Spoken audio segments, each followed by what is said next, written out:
वही हैं जिनका जीने का ढंग अलग है। जीतने वाले कोई जन्नत के फरिश्ते नहीं होते, उनका तो बस जीने का ढंग ही अलग है। आप सबसे अलग है, इसलिए आपका इस बार आरस में चयन होना 100% पक्का है। आप सभी को शुभकामनाएं। आज के संक्षिप्तीकरण में लाइव क्लास को लेकर आ रहे हैं डॉक्टर असिस्टेंट प्रोफेसर मधु वर्मा जी। मैडम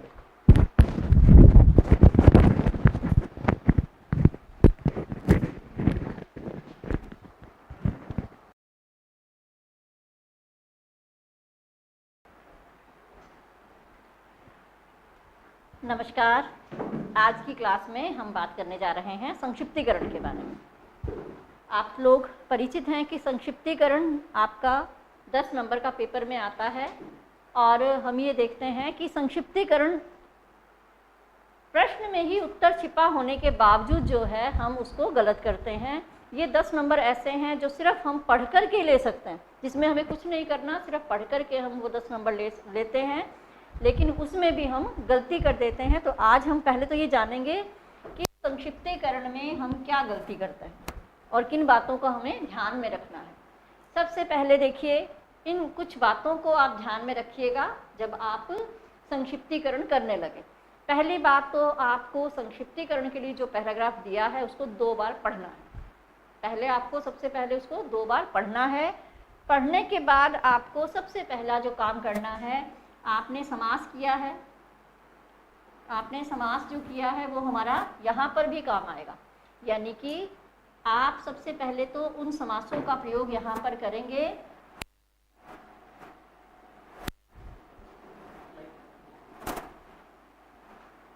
हम इसका प्रयोग करेंगे और किस रूप में करेंगे कि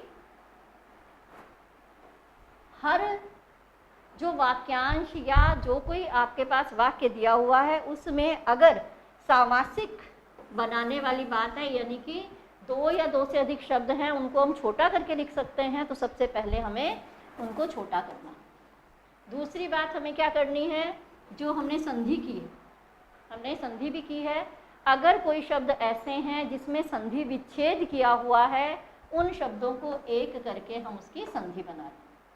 तीसरी बात हमें क्या करनी है, आपने वाक्यांश के लिए एक शब्द भी किया है, 1 वर्ड आपने किए हैं, तो हमें अगर कोई शब्द वाक्य दिया हुआ है और उसके स्थान पर एक शब्द आ सकता है तो हमें उस एक शब्द को लेना है। ये 3 चीज़ें हमें यहाँ ध्यान रखनी है। उसके बाद हमें जाना है अगले पॉइंट पर। अगर आपको कोई बिंदु अथवा या अर्थात करके दिया हुआ है या जैसे करके दिया हुआ है, उस चीज़ को हमें हटाना है। यानी कि हमें उदाहरण नहीं देने हैं, जैसे करके हमें कोई बात नहीं कहनी। लोकोक्ति और मुहावरों का प्रयोग हमें यहाँ पर नहीं करना है, क्योंकि उससे हमने बात की थी, लोकोक्तियाँ आती किसके लिए हैं, अपने बात के स्पष्टीकरण के लिए आती हैं। तो उन चीज़ों को हमें यहाँ से हटा देना है और अति आवश्यक होने पर ही हम किसी मुहावरे का प्रयोग करें, अन्यथा हम नहीं करें। अर्थ व्यंजक शब्दावली का प्रयोग करना है, यानी कि आपको ऐसे शब्द प्रयुक्त करने हैं जिससे अर्थ ज़्यादा व्यक्त हो और शब्द छोटा ही रहे, शब्द कम ही रहे हमारे पास। पुनरावृत्ति का प्रयोग हमें नहीं करना है। पुनरावृत्ति के 2 मतलब हैं, एक तो शाब्दिक पुनरावृत्ति है, शाब्दिक, अगर कोई शब्द 2 बार आया है तो हमें उसका प्रयोग नहीं करना। दूसरा, अर्थ की भी पुनरावृत्ति होती है, यानी कि कई बार शब्द ऐसे आते हैं कि एक ही शब्द को हमने लिखा, पुष्प लिख दिया, प्रसून लिख दिया, कुसुम लिख दिया, तो ये शब्द तो 3 है लेकिन अर्थ इनका एक ही आ रहा। तो ऐसे में हमें पुनरावृत्ति करने वाले पद, चाहे वो शब्द की पुनरावृत्ति कर रहे हैं चाहे वो अर्थ की, उनको हमें हटा देना है। और ऐसे चाहे वाक्यांश हैं चाहे वो वाक्य हैं, तो ऐसे वाक्यांशों को, शब्दों को हमें बिल्कुल छोड़ देना है। अगर एक ही अर्थ देने वाले 4 शब्द हैं तो उपयुक्त एक का चयन हमें करना है।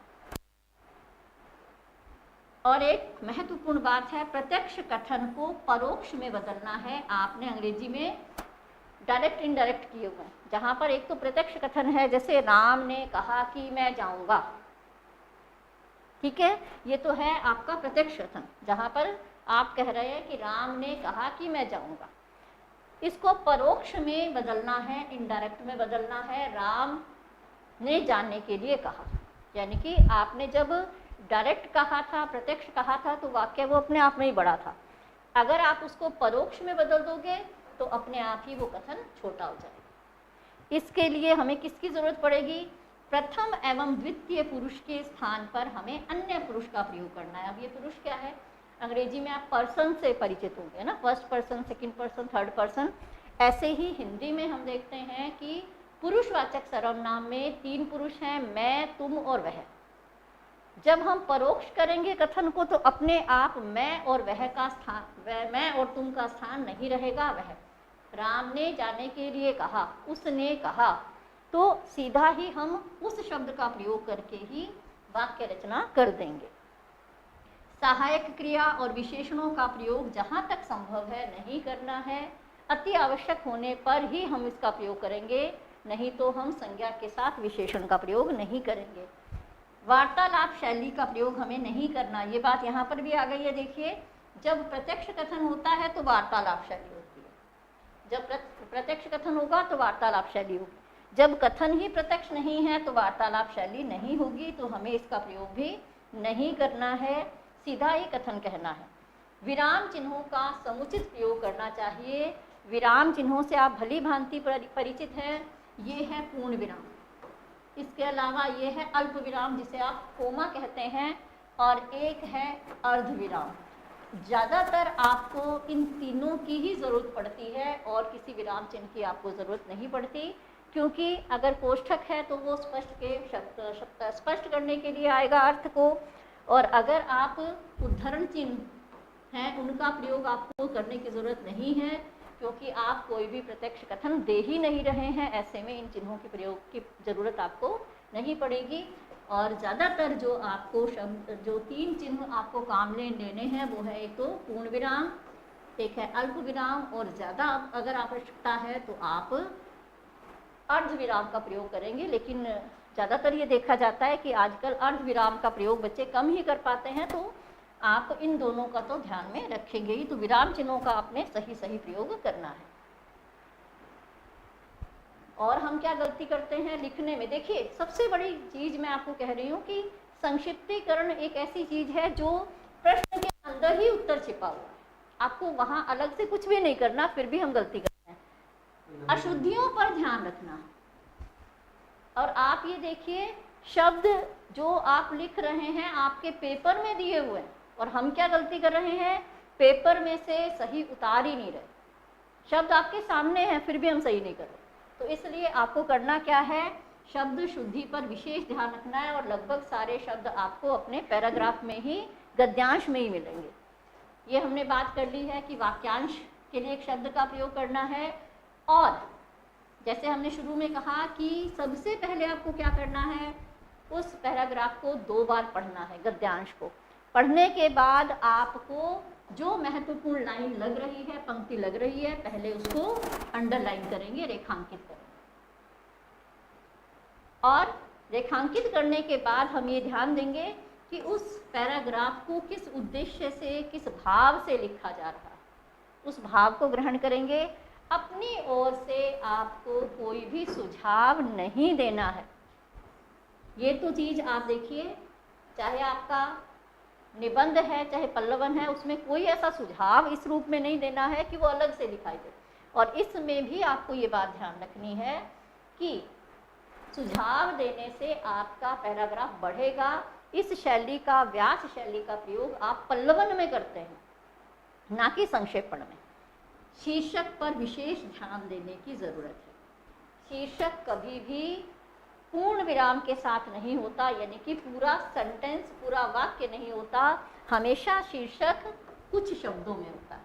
तो आप ध्यान रखिए कि आपको 2 या 3 शब्दों में ही शीर्षक देना है। ज़्यादा ज़रूरत हो आप 4 तक जाइए, लेकिन ये नहीं है कि आप उसको वाक्य के रूप में बनाएं। शीर्षक हमेशा छोटा, संक्षिप्त होना चाहिए, मूल भाव को व्यक्त करने वाला होना चाहिए। और संक्षिप्तीकरण हमेशा कितने भाग में होता है? 1/3। यानी कि अगर आपके पास 100 शब्द हैं तो आपको इसका 1/3 यानी कि लगभग 33 शब्दों में इसको लिखना है। अब 33 शब्द कैसे लिखें, आप ध्यान रखिएगा कि कारक के जो विभक्ति चिन्ह हैं उनको हम नहीं गिनेंगे, यानी कि जहाँ पर भी आपके पास ऐसे शब्द आ गए हैं, का प्रयोग हो गया है, को का हो गया है, तो इनको आप नहीं गिने। ऐसे नहीं कि आप शब्द गिनने बैठ जाएं और उसमें फिर आप इसको गिनने बैठ जाएं, तो उससे क्या होगा, आपके शब्द सीमा अपने आप बढ़ जाएगी। इनको हमें नहीं गिनना होता। आप इन विभक्तियों को, कारक की विभक्तियों को छोड़ करके गिनिएगा अगर आपको उस गिनने की ज़रूरत है, क्योंकि ये गलती हम करते हैं।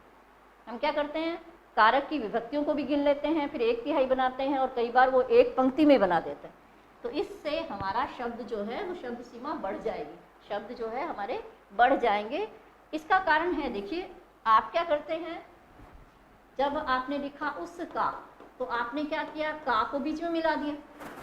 लेकिन जब आपने लिखा राम का तो आपने क्या किया, इस का को अलग लिखा। अब क्या होगा, एक बार जब आप गिनेंगे तो यहाँ पर तो आपने इसको एक शब्द गिन लिया, और जब यहाँ पर गिनेंगे तो आपने 2 शब्द गिन लिया। अब देखिए डबल हो गए शब्द आपके।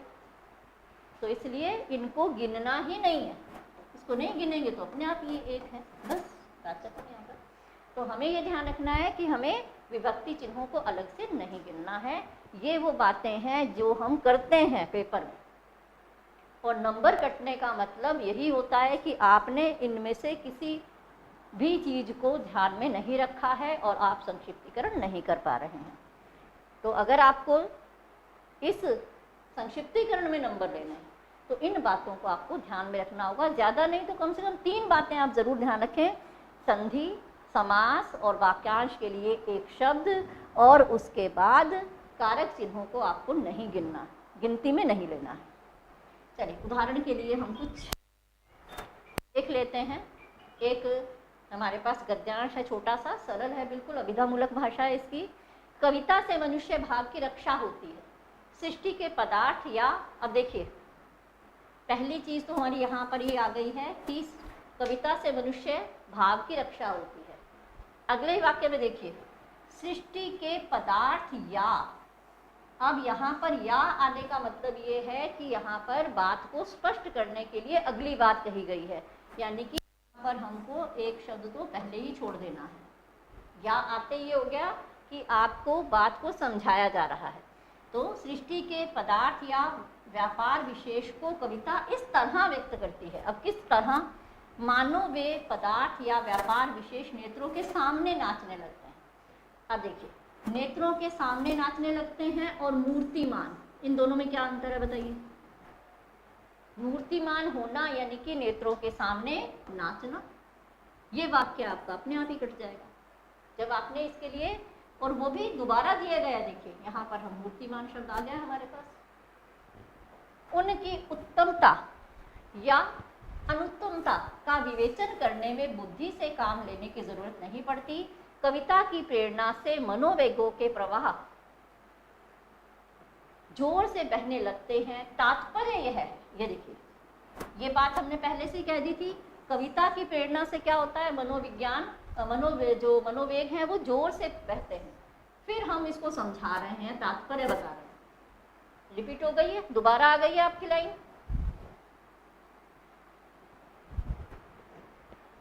तो यहां से हम लेंगे, कविता मनोविज्ञानों को उत्तेजित करने का एक उत्तम साधन है। इसकी हमें जरूरत नहीं है। क्यों नहीं है? क्योंकि यही बात हमारी नीचे वाली लाइन में आ रही है। क्रोध, करुणा, दया, प्रेम आदि। अब देखिए, आदि शब्द से ही हमें समझ जाना चाहिए कि ऐसे और भी मनोभाव हैं जिसमें से 4 यहाँ दिए हैं। तो हमें 4 देने की जरूरत नहीं है। हम क्या करेंगे, क्रोध और करुणा 2 भाव आप ले लीजिए, यहाँ से एक ले लीजिए और एक यहाँ से ले लीजिए, क्रोध और दया। आदि, आदि लगाने से स्पष्ट हो गया कि ऐसे और भी मनोभाव हैं। मनोभाव मनुष्य के अंतःकरण से निकल जाएं तो वह कुछ भी नहीं कर सकता। कविता हमारे मनोभावों को उच्छ्वसित करके हमारे जीवन में एक नया जीव, एक नया प्राण डाल सकती है। हम सृष्टि के सौंदर्य को देखकर मोहित होने लगते हैं। कोई अनुचित या निष्ठुर काम हमें असह्य होने लगता है। हमें जान पड़ता है कि हमारा जीवन कई गुना अधिक होकर समस्त संसार में व्याप्त हो गया है। अब देखिए, इसको आप वाक्यांश के लिए एक शब्द में बदलिए। किसको? जीवन कई गुना अधिक होकर समस्त संसार में व्याप्त होना। वाक्यांश के लिए एक शब्द क्या होगा? सार्वजनीन होना।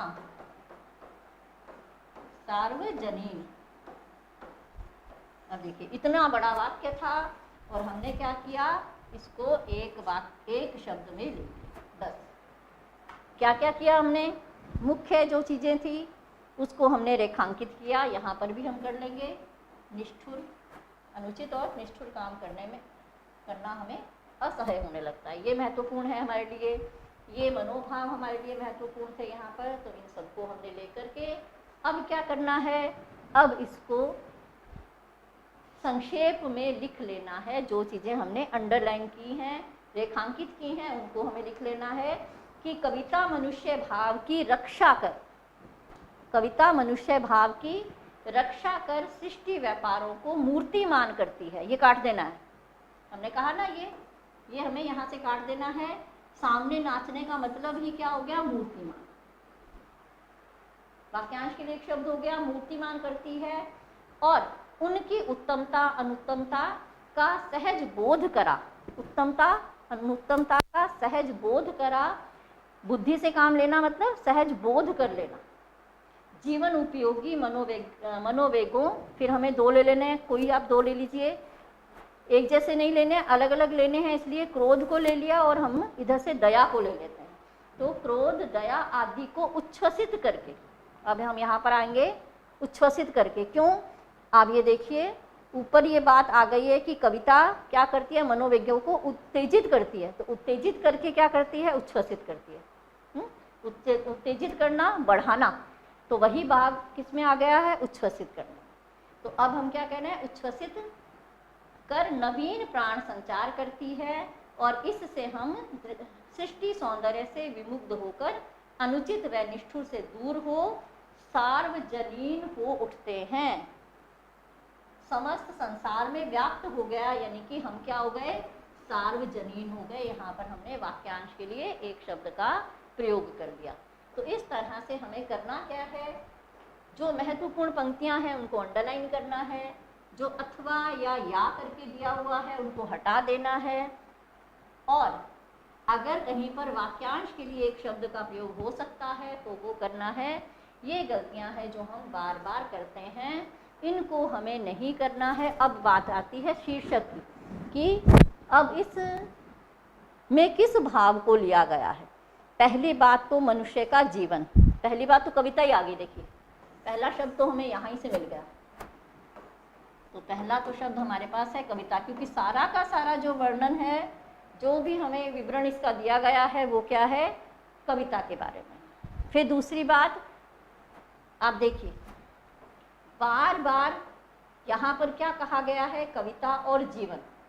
कविता का जीवन में क्या महत्व है या उपयोगिता है, यानी कि कविता और जीवन। इसका शीर्षक अगर हम देते हैं तो क्या हो गया? कविता और जीवन। कि इन दोनों का अंतर संबंध क्या है, कविता और जीवन का, ये हमें इस पूरे गद्यांश में बताया गया है। इसलिए हमें इसका शीर्षक क्या देना है? कविता और जीवन। आप ध्यान रखिएगा, इसको कभी भी पूर्ण विराम के साथ खत्म नहीं करना। शीर्षक पूरा कोई है या था नहीं लगाना इसके साथ, सीधा हमें 2, 3 या 4 शब्दों में शीर्षक देना है। इतना करके हम सिर्फ, आपने किया क्या? जो आपके पास गद्यांश दिया गया था उसी में से आपने शब्द छांटे, अपनी भाषा में उसको लिखा। ये ज़रूरी नहीं है कि आप इसी क्रम में इसको लें, आप भावों के क्रम में इसको ग्रहण करिए। शाब्दिक क्रम में नहीं, भावों के क्रम में ग्रहण करना है और उसी रूप में आप इसको लिखें। तो इतना करने के बाद हम इस संक्षिप्तीकरण में कम से कम 8 नंबर ले सकते हैं। कम से कम 8 नंबर आप ले सकते हैं अगर आप इन बातों को ध्यान में रखेंगे। तो आप इसकी थोड़ी सी और प्रैक्टिस करिए और करके देखिए। शीर्षक के बारे में आप जानिए, तो इससे हम इसको अच्छे से कर पाएंगे। आपको बहुत बहुत शुभकामनाएं। कल हम